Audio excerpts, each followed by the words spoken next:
I know that my previous video was a video talking about two big trades that happened in the NFL, but with the trade deadline just passing in the NFL, many big moves have been made, and I can't make one video for each trade that was made, so instead I'm going to be making your NFL 2020 trade deadline recap.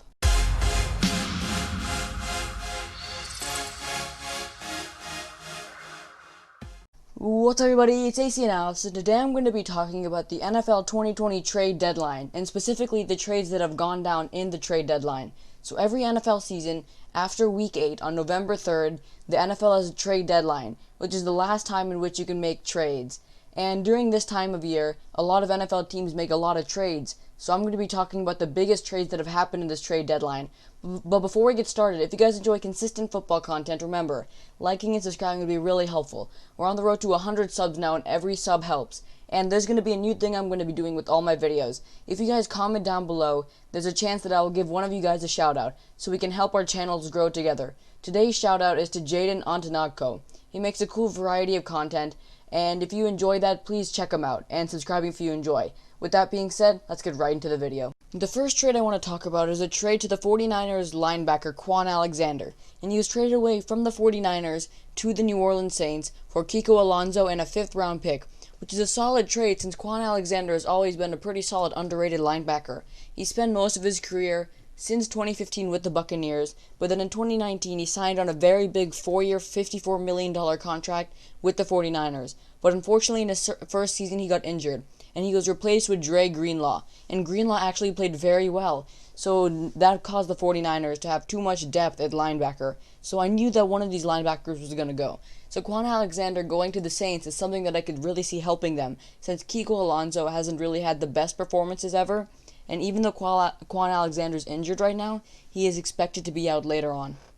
Currently, the Saints' defense is ranked dead center at 16th place out of 32, and the main problem with their defense is their pass defense. And since Quan Alexander is mainly a 4-3 linebacker, his signing will really help the team. And I do believe, even though Quan Alexander is going to be out for a little while, the Saints probably won the trade. The next trade I'm going to talk about on our list is to former All-Pro safety for the Chargers, Desmond King. And Desmond King has been traded away to the Tennessee Titans for a 5th round pick.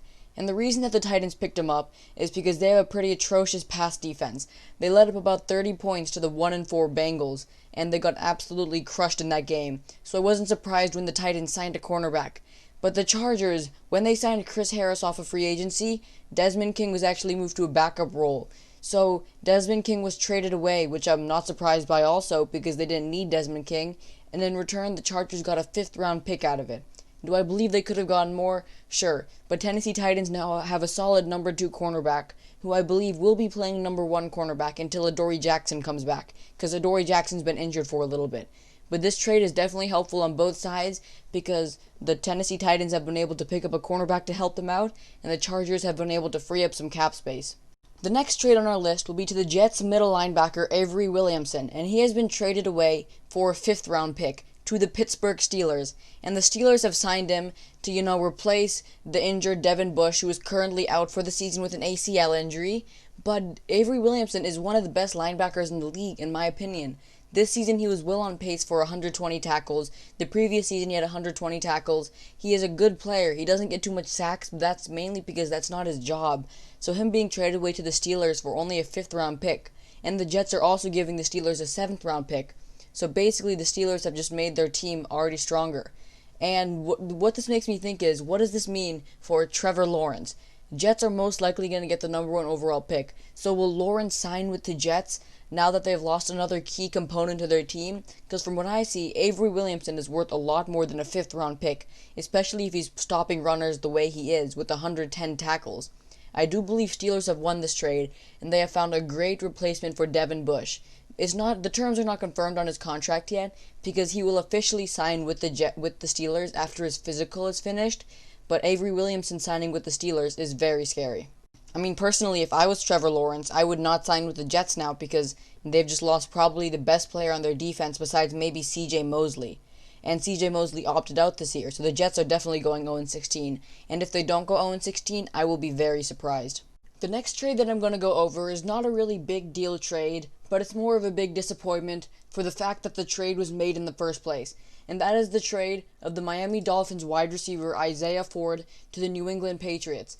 And it's not been revealed yet what he's been traded for, but I'm disappointed because if you watch the Patriots game, you know that the Patriots' main weakness is their receiving core. They have N'Keal Harry and Jacoby Myers as their starting wide receivers when they should be third or fourth string wide receivers. And the Patriots really need receiving help. And then of all things that Belichick could have done, as a general manager, he signed this wide receiver that I have never even heard of. In 2018, Isaiah Ford was drafted but didn't play. And then in 2019, he didn't play all 16 games and ended up getting 244 yards on 23 receptions. And on 2020, he was on a good pace for about 400 receiving yards.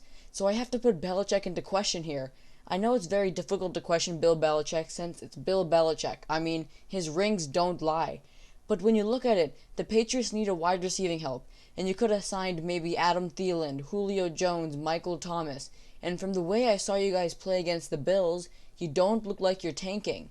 So you could have signed some of these big name wide receivers, but instead you signed this fourth string wide receiver that I've never even heard of. I'm very disappointed by the move, and I just am questioning Bill Belichick. Why would you make that move in the first place?